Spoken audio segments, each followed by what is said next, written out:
여러분, 평생 자식을 위해 다 내어주었는데 어느 날 문득 내 손에 아무것도 남지 않았다는 걸 깨달은 적 있으십니까? 오늘 저는 여러분께 인사부터 길게 드리지 않겠습니다. 그럴 시간이 아깝다고 느낄 만큼 지금부터 드릴 이야기가 어쩌면 여러분의 평생을 한 번쯤 멈춰 세울지도 모르기 때문입니다. 우리는 평생 한 가지 믿음을 안고 살아왔습니다. 자식에게 주는 것이 곧 자식을 사랑하는 것이라는 믿음입니다. 그 믿음으로 우리는 새벽에 일어났고, 그 믿음으로 허리가 휘었고, 그 믿음으로 내 몫의 잠과 내 몫의 끼니와 내 몫의 인생을 하나씩 떼어 자식의 손에 올려놓았습니다. 그것이 부모의 도리라고, 그것이 사랑의 모양이라고 우리는 단 한 번도 의심하지 않았습니다. 그런데 저는 오늘 그 믿음 앞에 아주 조심스럽게 한 가지 질문을 놓아두고 싶습니다. 우리가 사랑이라 부르며 평생 내어준 그것이 어쩌면 자식을 망치고 동시에 자기 자신을 텅 비게 만든 바로 그것은 아니었을까요?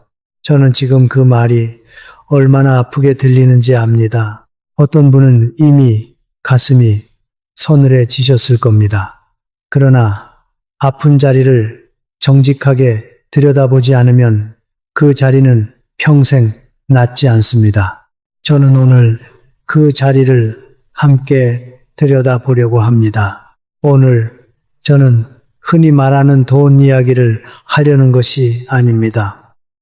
저는 자식을 사랑하면 사랑할수록 부모가 자기도 모르는 사이에 더 쉽게 내어주게 되는 세 가지를 말씀드리려 합니다. 그리고 그 세 가지를 다 내어준 부모가 어떻게 노년의 품격을 스스로 잃어버리는지 그 조용한 과정을 함께 따라가 보려 합니다.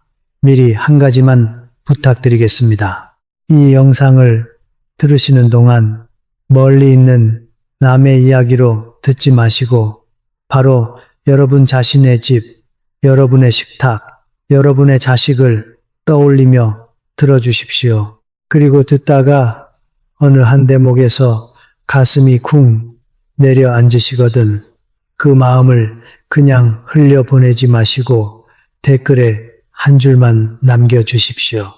여러분이 남긴 그 한 줄이 이 영상의 다음 이야기가 될 것입니다. 자, 그러면 천천히, 아주 천천히 시작하겠습니다. 서두르지 않겠습니다.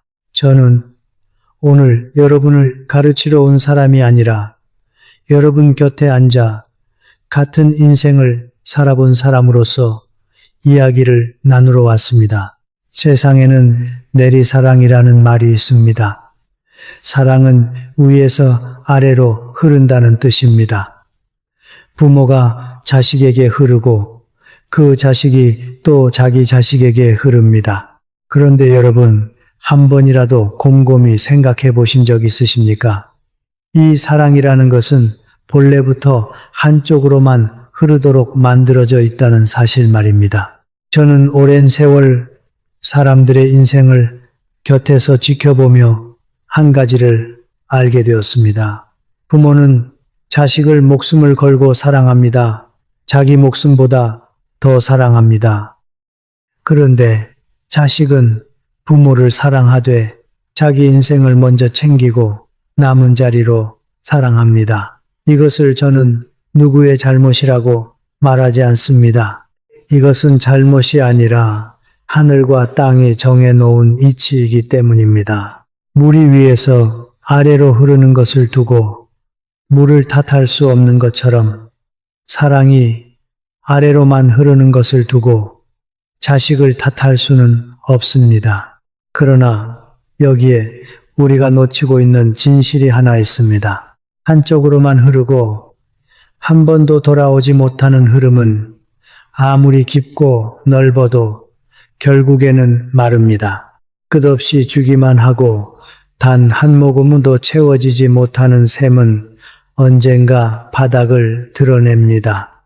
이것이 평생 자식만 바라보고 살아온 수많은 부모의 노년에 일어나는 일입니다. 여러분, 진짜 문제가 어디에 있는지 아십니까? 문제는 주는 행위 그 자체에 있지 않습니다. 부모가 자식에게 주는 것은 아름다운 일입니다. 진짜 문제는 그 줌이 어느 순간 당연한 일이 되어버리는 그 지점에 있습니다. 처음에는 자식이 부모의 손을 잡으며 고마워했습니다. 그런데 그 손이 너무 자주, 너무 오래 내밀어지면 어느 날부터 그 손은 고마운 손이 아니라 마땅히 거기 있어야 하는 손이 됩니다. 고마움이 사라지는 그 자리에서 사랑은 받는 사람의 눈에 더 이상 사랑으로 보이지 않습니다. 그것은 당연한 의무가 됩니다. 여기서 저는 흔히 쓰는 어떤 비유 대신 제가 늘 마음에 품고 있는 다른 그림 하나를 여러분께 보여드리고 싶습니다. 강을 떠올려 보십시오. 큰 강 하나가 넓은 들판을 먹여 살립니다. 그 들판에 곡식이 자라고 사람이 먹고 마을이 삽니다. 그런데 그 강은 단 한 번도 들판을 향해 묻지 않습니다. 너는 나에게 고마워하느냐고 묻지 않습니다. 강은 그저 말없이 흐르고 들판을 적시고 그리고 천천히 아주 천천히 줄어듭니다. 들판은 푸르게 차오르는데 강은 소리 없이 가늘어집니다.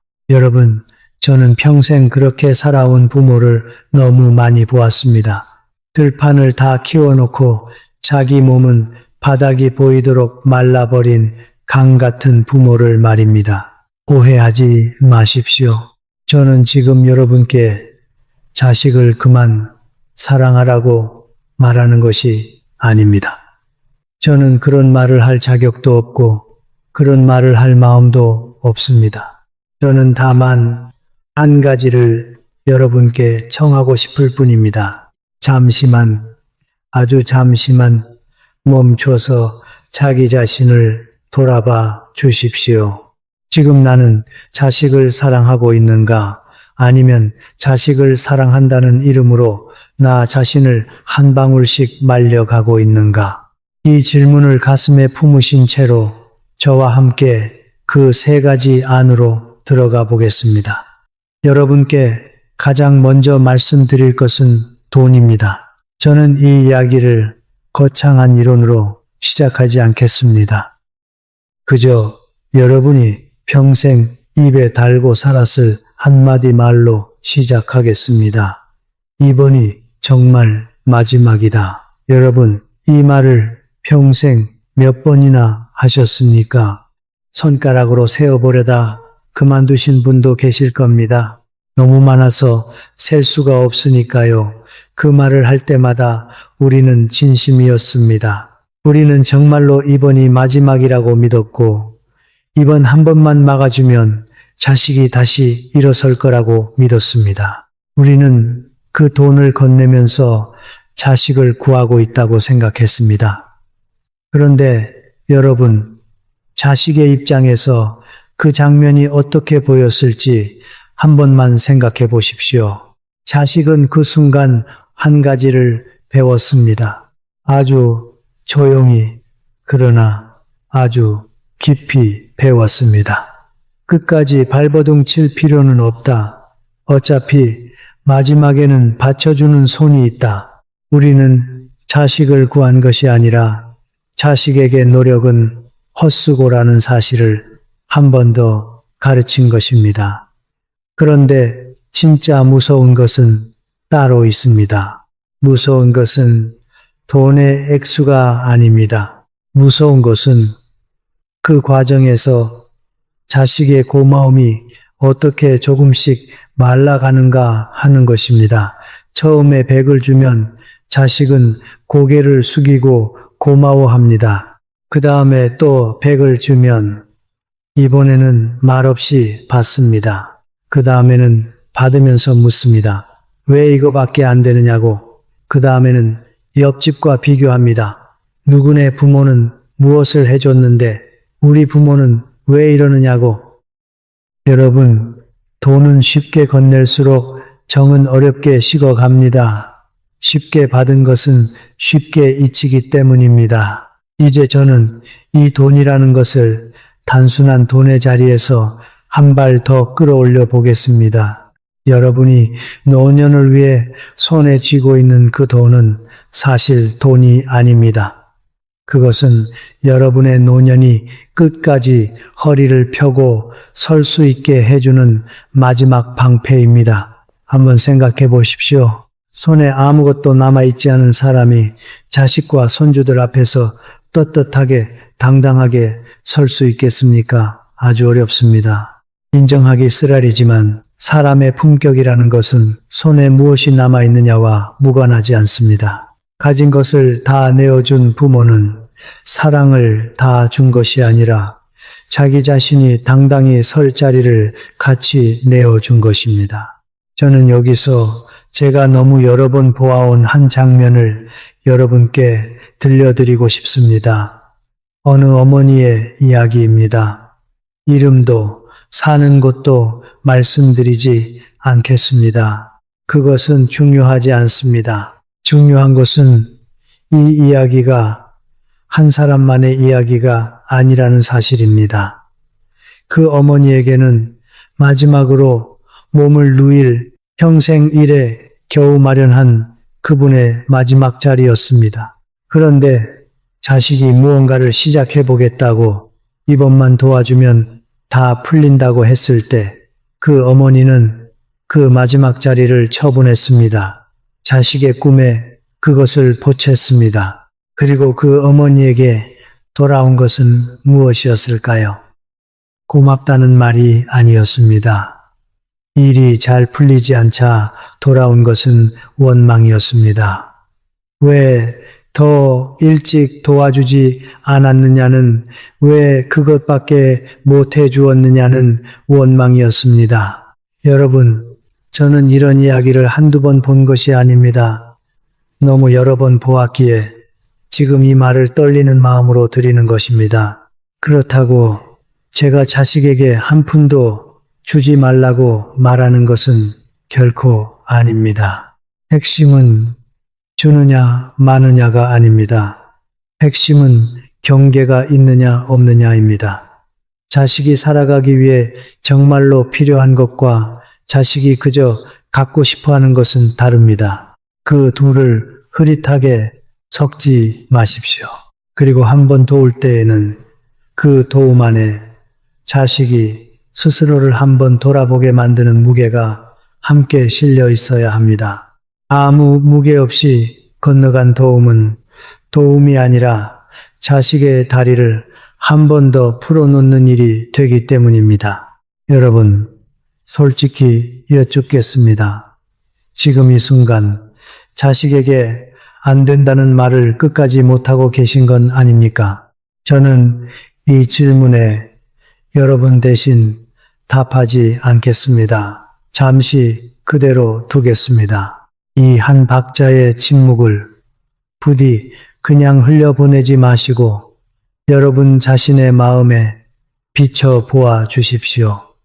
이제 두 번째 것을 말씀드리겠습니다. 두 번째로 우리가 자식에게 한없이 내어주는 것, 그것은 시간입니다. 그런데 여기서 시간이라는 말을 조금 정확하게 다시 정의하고 싶습니다.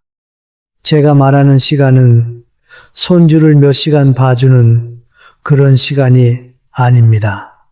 그 정도라면 그것은 기쁨일 수도 있습니다. 제가 말하는 시간은 본래 자식이 자기 두 어깨로 짊어졌어야 할 인생의 무게를 부모가 대신 떠매는 그 시간입니다. 자식의 삶을 부모가 대신 살아주는 그 시간 말입니다. 저는 이른이 넘은 나이에도 새벽 어스름에 일어나는 어머니, 아버지들을 너무 많이 보았습니다. 자식이 일을 나가야 하니 손주를 맡아야 하고 그래서 새벽부터 일어나 하루를 시작합니다. 그렇게 몇 년이 지나면 무슨 일이 벌어지는지 아십니까?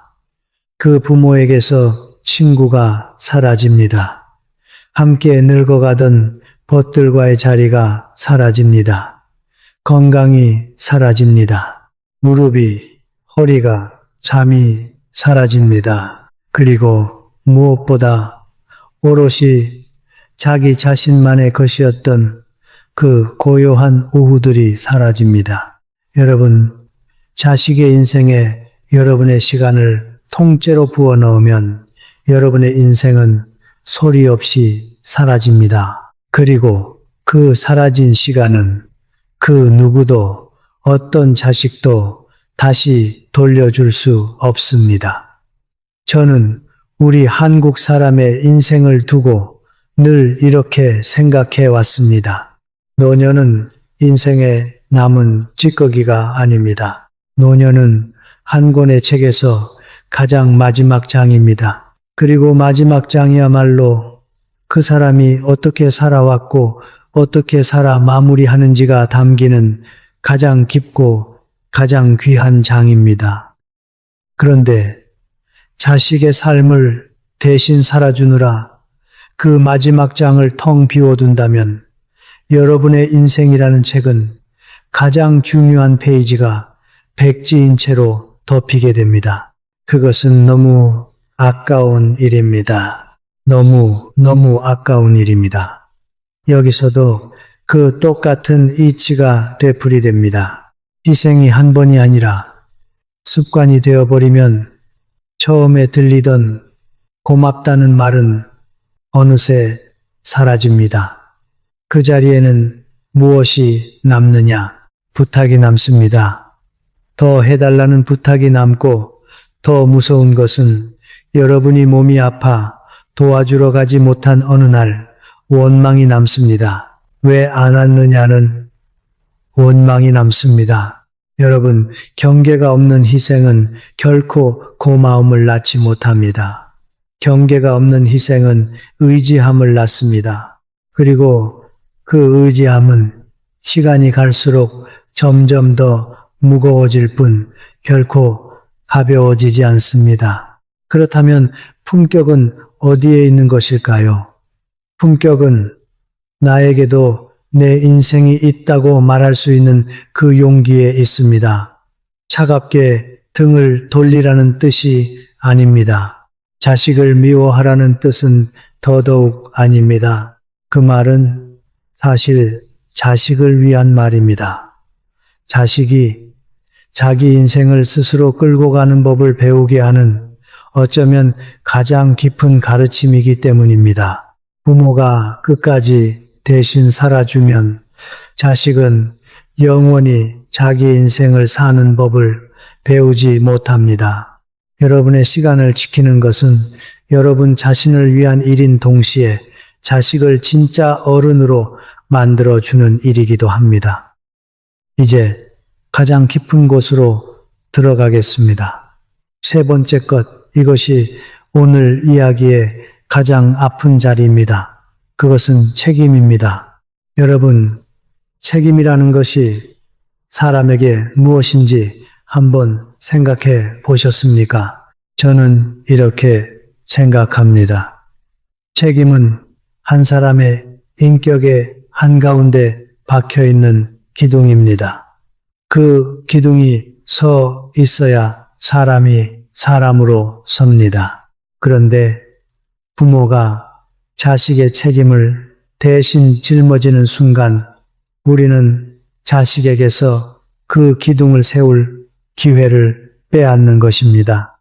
자식이 어른이 될 수 있는 단 하나의 길을 우리가 사랑이라는 이름으로 막아서는 것입니다. 장면 하나를 떠올려 보겠습니다. 자식이 어딘가에서 넘어집니다. 일을 그르치고 사람과 부딪히고 일이 꼬입니다. 그러면 부모가 달려갑니다. 자식 대신 가서 머리를 숙이고 자식 대신 사정을 무마하고 자식 대신 값을 치릅니다. 그 한 번 한 번이 부모에게는 사랑의 증거였습니다. 그런데 자식은 그 한 번 한 번에서 단 하나를 배웁니다. 내가 무슨 일을 저지르든 결국에는 누군가가 대신 떠매준다. 그것이 자식의 뼛속에 새겨집니다. 이제 가장 마음 아픈 역설을 말씀드려야겠습니다. 부모가 평생 모든 것을 대신 짊어져 준 자식은 정작 인생에서 진짜 어려움을 만났을 때 어떻게 할까요? 그 자식은 세상을 탓합니다. 운을 탓하고 시대를 탓하고 옆 사람을 탓합니다. 그리고 그 원망의 화살이 한 바퀴를 다 돌고 난 뒤 마지막으로 어디에 가서 꽂히는지 아십니까? 바로 부모에게 돌아와 꽂힙니다. 왜 부모님은 나를 더 엄하게 키우지 않았느냐? 왜 나를 한 번이라도 혼자 서게 두지 않았느냐? 모든 것을 다 내어준 부모가 너무 많이 주었다는 그 이유로 원망을 듣는 것입니다. 여러분, 세상에 이보다 더 가슴이 무너지는 일이 있겠습니까? 그러나 저는 이 일을 너무 많이 보았습니다. 그래서 오늘 이 말을 꼭 드려야겠다고 마음먹은 것입니다. 그렇다면 진짜 사랑은 무엇이겠습니까? 진짜 사랑은 자식 앞에 부는 바람을 부모가 평생 다 막아서 주는 것이 아닙니다. 진짜 사랑은 자식이 넘어진다는 것이 무엇인지를 한 번은 스스로 겪게 하고 그러고 나서도 너는 다시 일어설 힘이 있다는 것을 자식 자신이 믿게 해주는 것입니다. 한 번도 스스로 무게를 져보지 못한 사람은 나이를 아무리 먹어도 어른이 되지 못합니다. 무게를 접은 어깨만이 어른의 어깨가 됩니다. 저는 또 하나의 장면을 여러분께 보여드리고 싶습니다. 나이가 30을 훌쩍 넘긴 사람이 있습니다. 그런데 그 사람은 일이 잘못될 때마다 여전히 부모가 앞에 나서서 뒷수습을 하게 합니다. 자기는 한 발짝 뒤로 물러서서 마치 아직도 어린아이처럼 그 광경을 바라보고만 있습니다. 여러분, 나이가 든다고 사람이 어른이 되는 것이 아닙니다. 자기 인생의 무게를 자기 손으로 한번 들어본 사람만이 어른이 됩니다. 나이는 그저 숫자일 뿐 그 숫자가 자식을 어른으로 만들어 주지는 않습니다. 그렇다면 우리는 무엇을 해야 할까요? 저는 여러분께 입에 올리기 어려운 그러나 꼭 연습해 두셔야 할 세 마디를 천천히 말씀드리고 싶습니다. 첫째, 너는 이제 어른이다. 이 일은 네가 스스로 결정해라. 둘째, 부모에게도 부모가 짊어져야 할 인생이 있다. 이번에는 도와줄 수 없다. 셋째, 정말로 길이 없다면 다른 길을 네가 먼저 한번 찾아봐라. 이 말들은 입에서 나올 때 무척이나 차갑게 들립니다. 말하는 부모의 가슴이 먼저 무너집니다. 그러나 여러분, 저는 단언합니다. 이 차가운 세 마디야말로 한 부모가 자식에게 줄 수 있는 가장 따뜻한 말입니다. 진짜 따뜻함은 가끔 차가운 얼굴을 하고 찾아오기 때문입니다. 자, 이제 오늘 함께 걸어온 길을 하나로 모아보겠습니다. 그런데 저는 그것을 항목별로 나열하지 않겠습니다. 그렇게 정리해서 끝낼 이야기가 아니기 때문입니다. 돈, 시간, 책임, 이 세 가지는 사실 서로 다른 세 가지가 아닙니다. 이것들은 결국 단 하나의 가르침을 우리에게 말하고 있습니다. 자식에게 정말로 필요한 것은 여러분이 자식의 손에 쥐어주는 그 무엇이 아닙니다. 자식에게 정말로 필요한 것은 여러분이 더 이상 곁에 없는 그날에도 자식이 자기 두 발로 일어설 수 있는 힘입니다. 그 힘은 손에 쥐어줄 수 있는 것이 아닙니다. 그 힘은 자식이 스스로 길러야만 하는 것입니다. 그리고 부모가 모든 것을 대신해주는 한 자식은 그 힘을 결코 기르지 못합니다. 흔히들 이런 말을 합니다. 물고기를 잡아주지 말고 물고기 잡는 법을 가르치라고. 옳은 말입니다. 그러나 저는 오늘 그 말을 조금 다른 그림으로 바꾸어 드리고 싶습니다.